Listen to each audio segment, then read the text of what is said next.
afternoon's news conference. Joining us today is Governor Gretchen Whitmer, Colonel James F. Grady II, Director of the Michigan State Police, James Deere, ATF Special Agent in Charge for Michigan, FBI Acting Special Agent in Charge Reuben Coleman, Sheriff Chris Swanson, Genesee County Sheriff, and Chief William Rennie, Grand Blanc Township Police Department. Thank you. I'm here as governor to bring the full support of the entire state of Michigan to this community. I want to thank all of our local law enforcement, state police, federal agents for their swift response. I want to thank local fire and EMS and medical providers for saving lives and caring for those who are still fighting for their lives in the hospital. And thank the incredible Department of Natural Resources Conservation Officer and the local Grand Blanc officer for their brave actions to take down the shooter and their quick response. I think we can see the best of public service in all of these individuals. As I said, I'm here as the governor, but I'm also here as a fellow Michigander whose heart is breaking by another mass shooting in a place that is supposed to be defined by togetherness and a close-knit community here in Grand Blanc. As a state, we know the pain of this too well. We've seen gun violence in our schools, stores, parades, festivals, and our houses of worship. These are places that we go to feel connected, to feel safe, to be together. But today, this place has been shattered by bullets and broken glass. And this might be a familiar pain, but it hurts all the same. Every time. We cannot keep living our lives like this. I know that this community is reeling right now, and I want you to know that the state of Michigan has your back. Your grief is our grief. I ordered flags lowered statewide, and I spoke with President Trump yesterday, who wanted to share his condolences. We will be here every step of the way and coordinate a full response with our local and federal partners. Folks here at the township, at every level, have been working closely together. If there's one thing I know about Michiganders, it's that we get through hard things together, and that's who we are. That's how the good people here at the Grand Blanc Church of Jesus Christ of Latter-day Saints live their lives. They worship together, they sing together, and they serve together. And that's why I was so proud to see powerful statements from interfaith leaders across Michigan denouncing this attack on a house of worship. They grieved for this congregation as though it was their own. They spoke with one voice for the basic principle that we all believe in, that you should be able to pray in peace in our state no matter who you are. I know that in the hours and days ahead, we will see the best of Michigan. We will see neighbors being neighborly, checking in with a call, bringing over some food, or offering a hug. We'll see medical providers work hard to save lives and treat those in need, with scars both seen and unseen. We will see this congregation unite and rally together like never before and continue worshiping together, singing together, and serving together. Because that's who Michiganders are.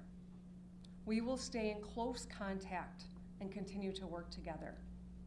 Now, like everyone I know, we have lots of questions. How could this happen? What created this moment? Why?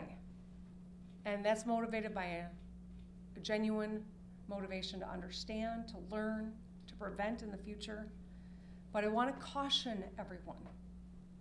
While we are working hard, while the good men and women who are working hard are doing so with due diligence, at this juncture, speculation is unhelpful and it can be downright dangerous. So just ask that people lower the temperature of rhetoric. Keep your loved ones close and keep this community close to your hearts. Let's keep doing the work together. Let's be kind and let's love our neighbors.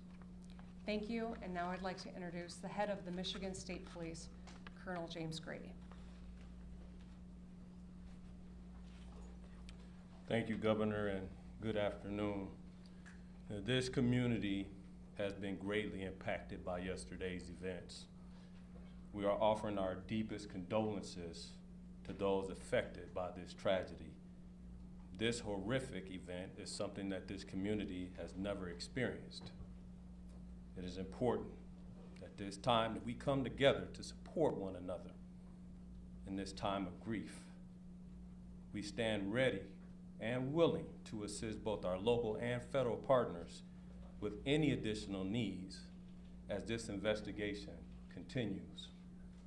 The Michigan State Police immediately responded alongside our public safety partners to secure the scene, provide support to our neighbors, with our emergency support team serving search warrants, the bomb squad and K-9 team sweeping numerous locations for evidence and explosives.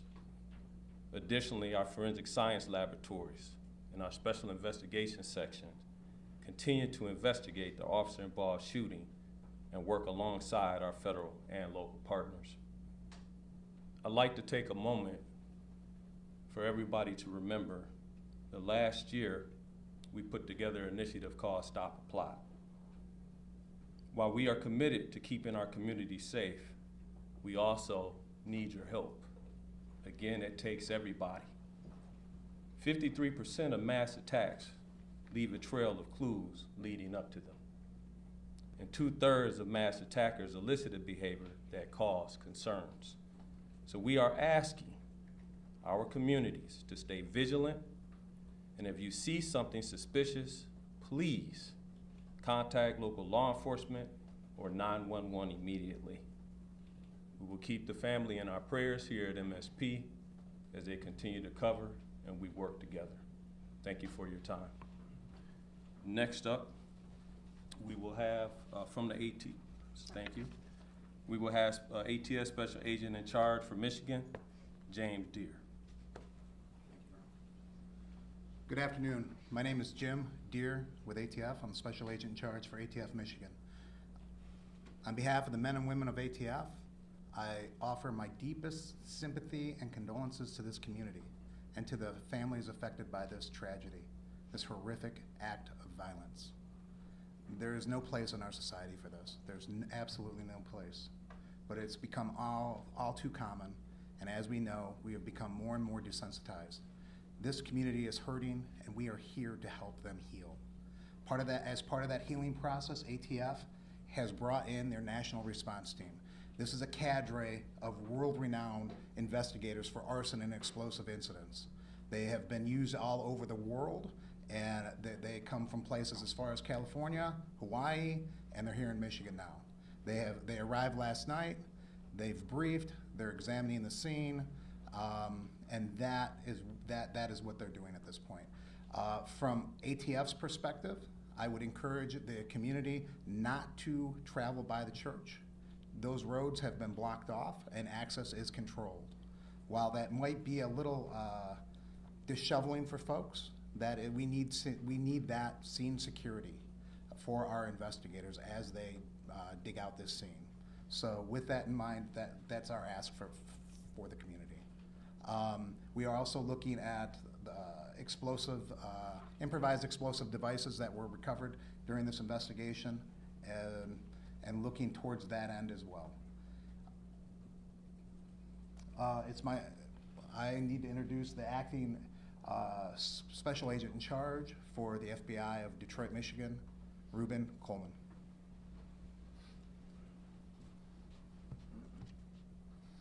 My name is Ruben Coleman. I'm acting Special Agent in Charge of FBI Detroit Field Office, which represents the entire state.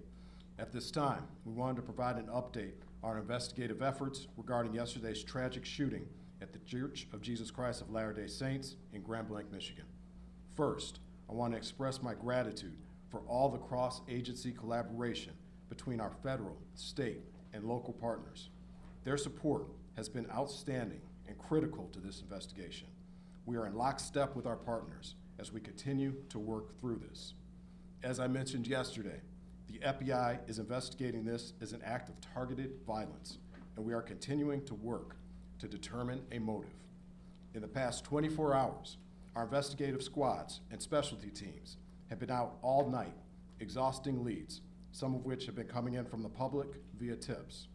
Our special agents, victim specialists, child advocate forensic interviewers, and local partners have interviewed over 100 victims and witnesses to date and are continuing to interview individuals as we speak. Our Evidence Response Team, or ERT, which is a specialized team of special agents, intelligence analysts, and professional staff, are trained to process crime scenes and collect evidence. They were out all night and continue processing the scene as we speak. Our field office has stood up national equities for support. We are engaging with our Behavioral Analyst Unit, or BAU, and have received support from our Quantico Labs division to analyze evidence collected to date. We received assistance from our FBI field offices across the country to support this case and follow down leads. While our focus is on this investigation, we want to continue to keep the victims and their families in our thoughts as they navigate through this incredibly difficult time. Please continue to reach out to the FBI via 1-800-CALL-FBI or submit tips at tips.fbi.gov. Thank you. Chief?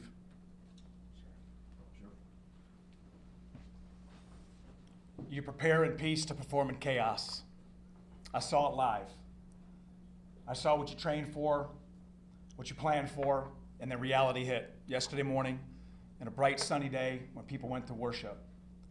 But what I also saw is every level of government law enforcement work together for the good of the people. What I witnessed was people putting their lives at risk that had 2 months on the job as an EMT, or brand new firefighters, veteran firefighters, and law enforcement, just to bring a sense of stability to a scene that was chaotic and dynamic. As the sheriff of this county, I see the great people every day. But I want this community to know that those ranks and those agencies that were mentioned before me, we worked together. We worked in concert, and we did the job. And there's more to do.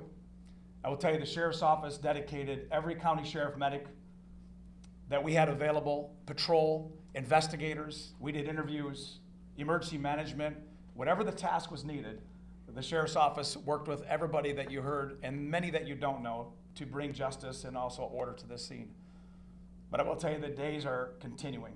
We have 31 marked cars on as we speak, making sure schools that are in session, in churches that are planning Bible studies, regardless of faith-based, that they will be protected. Anybody who calls in, we will be there like other law enforcement to settle the community and bring a sense of calmness to people. There is an uncertainty, but law enforcement, especially this sheriff's office, will bring that to you.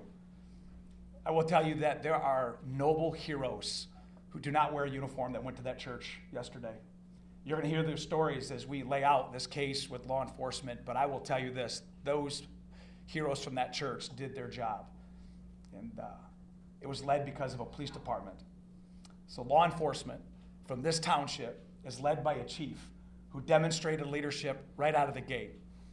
And my honor is to announce him as the final speaker, Chief Rennie of Grand Blanc Township. Thank you, Sheriff. Evil. This was an evil act of violence. That's exactly what this was. And this is not Grand Blanc. This does not define Grand Blanc and who we are. We are a community, and I am confident that together we're going to build a stronger community due to this incident. Now, an update, this left 5 people dead, 8 people injured. As I said, this is an evil act and does not define Grand Blanc or who we are. At this time, what we know is everyone has been accounted for. We still are in the process of clearing out that church, but at this time, everyone is accounted for. We ask that you stay away from the scene. Let us work to clear this call so then we can get back to normal. That's what we all want. Grand Blanc Township police officers, the community of Grand Blanc Township, we're hurting. And we know that you are hurting as well with us. I want to remind you that we had the Family Assistance Center open. They will be open Monday and Tuesday at the Genesis Athletic Club from 8 a.m. to 8 p.m. That address is 801 Health Park Boulevard, Grand Blanc, Michigan 48439. Seek service, let's come back together and be stronger together and better. I'll open it up at this time for any questions. Sir. I have a question. When it comes to the act of violence, can you define why it is considered an act of violence and not something more serious like terrorism? I will let Agent Coleman speak to that particular question. Yes, as of right now, we are calling it an act of violence as this is an investigation that is continuing. We are continuing to receive leads. We're continuing to run down all information. And once we're able to ascertain definitively what we have, that's when we'll make those statements. But as of right now, this is an act of violence. Thank you. Can I follow up on that, please? You called this an act of targeted violence. Can you tell us who you believe the target was? A specific person, the LDS Church, another group? Well, as of right now, again, as this is an ongoing investigation, what I would say is when I say targeted violence, I mean targeted within our state and within our community. Right now, what we are here for are the families and the victims, and we're going to work diligently in order to make sure we can bring closure for them as well. Can you please clarify the motive? There was some chatter that the suspect's ex-girlfriend was a Mormon or something of that nature, chatter online about that. Is that something that you can speak to, or any possible motive? That is something I cannot speak to at this point in time. Thank We you. heard that someone was arrested after driving through the barricade near the church. Can you share any information on that, why they were arrested, maybe what their intentions were? Yes, Chief? Yes, I could speak on that. Yes, there was an incident out there. We are still in the process of investigating that incident, whether or not it's related or not. I could tell you that we do have a 21-year-old person in custody for that incident right now. Does the suspect have any prior criminal history or no contact with law enforcement? Are you talking about the suspect from yesterday or today? The suspect from yesterday. The suspect from yesterday has been arrested by law enforcement in the past. And the 5 dead, does that include the suspect or is that another? The 5 dead includes the suspect. Can you give any details on what those prior arrests were? Burglary and OWI. Where, what agencies? In Genesee County? That I can't give you 100%. Chief, what do we know? Terry. No, so I just want to clarify, no more victims. You searched the church and We have not completed search in the church, but as we know, everyone has been accounted for. That's going to be all the questions that we answered today. If you, this is our last press conference. If there's other pertinent information that develops, we will let you guys all know and post that on our social media account, Grambling Township Police Department Facebook page. Thank you.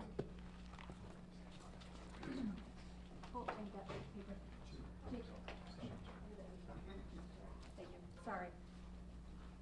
I'd just like to note that Dr. Michael Danek, the Medical Chief of Staff from Henry Ford Genesis, will be available for questions after this news conference. He's here on the side of the room. Does anybody need any spelling of names? No? Would it be possible to just bring him up right now? Sure, we're good, yep. Can we also confirm right now, are there 8 injured still at the time? So it's 5 dead, including the shooter, 8 injured? Correct, thank you. Hi, everybody. I'm Lauren Zakalik. I'm the PR director at Henry Ford Health. I'm going to introduce now Dr. Michael Danek, normal spelling for Michael, D-A-N-I-C. He is our medical chief of staff at Henry Ford Genesis Hospital. He's going to make some opening remarks, talk about what happened yesterday. We'll take a few questions. Thank you. Thank you. Thank you very much for having me. It was a very sad day for our community. Our law enforcement did amazing, as well as our medical staff throughout the entire Genesee County area. Henry Ford Genesis was prepared and did extremely well. We also like to thank Hurley and McLaren for taking great care of all of the patients. An update on what we have had is we had a total of 8 patients at Henry Ford Genesis from the ages of 6 to 78. 5 were gunshot wounds and 3 were smoke inhalations. 2 of the smoke inhalations have been discharged. 1 is still intubated at this time. For the gunshot wounds, 1 had sustained gunshot wounds, multiple to the chest and abdomen, it's in critical condition. 1 had to the abdomen, as in critical condition still, but mostly stable. 1 of the victims did die in the emergency department. 1 child came in, was stabilized, and then transferred, and then there was another gentleman who had a gunshot on the leg. The trauma team was really well prepared for this. They activated the Mass Casualty Incident Command. Our trauma surgeon, Christopher Ash, was on the team, and John Vance, one of our other trauma surgeons, helped lead the charge. Dr. Sandy Ross was the ER attending at the time and did a phenomenal job of triaging. All of the community members came together. We hate having to prepare for these kind of events, but we are prepared, as well as the other hospitals in our community. We're very grateful to be helping to serve this community, and will continue to do for years to come. So, any questions? How many were Y'all under the say age what of 18? round struck the victims? You said some were shot in the chest and abdomen. Was this with a rifle, 223 round handgun? Can you speak to I don't have information on the caliber. How many were under the age of 18? I don't have that answer either. We What's just, the age range again? it was 6 to 78. Of the people found in the church after it was evacuated, do you know anything about the suspected cause of death of those two people? I do not, and I can't extrapolate either. Can you tell us more about the child that you mentioned? Was that child shot, boy or girl, 6-year-old? Had an injury to the arm, and out of an abundance of caution, was transferred to another hospital. Was the injury a gunshot wound to the arm? I can't verify that. Dr. Danik was one of the physicians that was treating patients yesterday, if anybody wants to ask him about his experience and just being there. I will say it was very interesting taking care of our community members in this kind of a traumatic experience. We had a number of our residents who were members of the church and were on site. Not only were they victims, they were also first responders. And having your friends and family come in injured and taking care of them is a really incredible experience. They were heroes. Those on the scene were absolute heroes, going in and out of the fire to drag people out, helping each other take care of the victims on the scene. And the community really came together. We'll take As two a more local questions. station, I wanted to ask, have you ever seen anything even like to this extent in our community, and what was that like for you to respond to? Never in our community. A lot of us who have trained in the trauma settings have dealt with gunshot wounds, so everyone who's on the staff there has dealt with these types of injuries in the past. It's just strange when it's your community hospital. Last question. I understand there were some nurses that were on strike and wanted to help but then were turned away. Are you able to talk a little bit about that? Yeah, we're very happy that the instinct was to help. And we have a great loving community, and the instinct was there, but I cannot comment on the work stoppage. All right, thank you. Sorry, doctor, just quickly, when you said residents, you meant residents of the community, right? Resident physicians, those Resident in training. Okay, thank you. Thank you. All right, thank you.